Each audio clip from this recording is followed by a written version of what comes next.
For decades, Al Roker has stood before glowing maps on Today, gesturing towards swirling systems and color-coded radar bands with a practiced ease that has made him feel less like a meteorologist and more like a trusted neighbor, explaining what to expect before you step outside. Yet in recent years, amid record-breaking hurricanes, historic floods, and wildfire seasons that seem to stretch endlessly, he has found himself navigating something far more complex than cold fronts and pressure systems: the quiet but persistent rise of environmental anxiety among viewers, particularly those in their early 60s who have lived long enough to sense that the storms of their youth were not quite like this. For Al, now in a reflective season of life, the challenge has become not only to report the science accurately, but to hold space for the unease that accompanies it, to acknowledge that when he speaks of once-in-a-century events occurring every few years,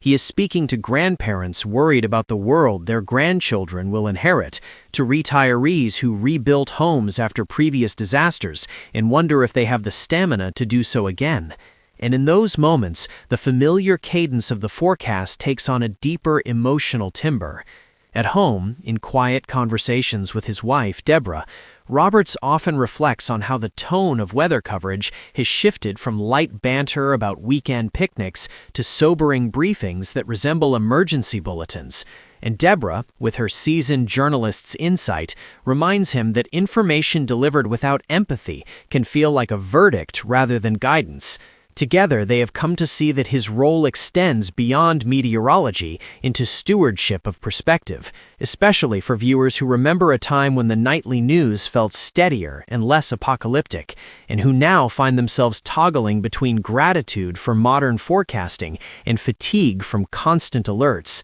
There are mornings when Al looks into the camera and senses the weight behind the statistics, the rainfall totals that break records, the wind speeds that rewrite categories, and he knows that while younger audiences may scroll past such data, the 60 to 65-year-old viewer absorbs it differently, filtering it through decades of memory. The blizzard of '78, the hurricane that knocked out power for weeks, the drought that threatened family farms. He has learned that to speak effectively to this generation, he must honor that lived history, acknowledging both how far forecasting technology has come and how unsettling it can feel to witness nature's intensifying patterns.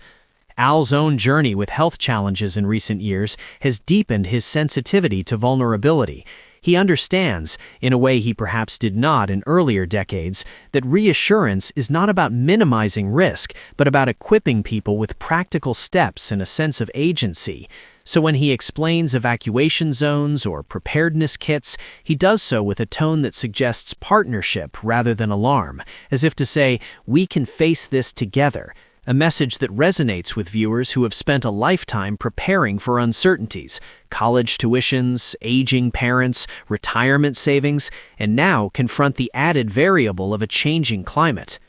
Deborah's influence is evident in the way Al increasingly weaves human stories into his forecasts, highlighting communities that rebuild stronger levees, neighbors who check on one another during heat waves, volunteers who arrive with chainsaws and casseroles after storms pass. He knows that environmental anxiety thrives in isolation, but diminishes in the presence of solidarity. And for an audience that grew up valuing civic organizations, church groups, and neighborhood ties, these stories rekindle a familiar blueprint for resilience. Yet he does not shy away from the gravity of the data. Instead, he frames it within a broader narrative of adaptation and innovation, pointing to advances in renewable energy, smarter infrastructure, and improved disaster response. Careful not to offer false comfort, but determined to avoid fatalism, because he senses that what unsettles his viewers most is not the storm itself, but the fear that nothing can be done.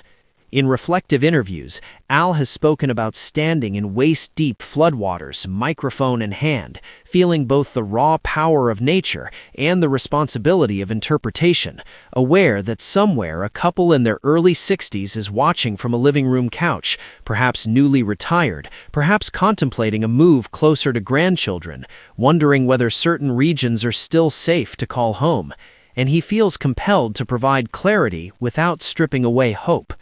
The paradox he navigates is subtle: to convey urgency without hysteria, to acknowledge change without surrendering to despair, to remain the warm, familiar presence viewers have trusted for decades while adapting to a meteorological reality that is anything but familiar. It is here that emotional intelligence becomes as essential as scientific expertise, because numbers alone cannot soothe the tremor of uncertainty that record storms leave behind.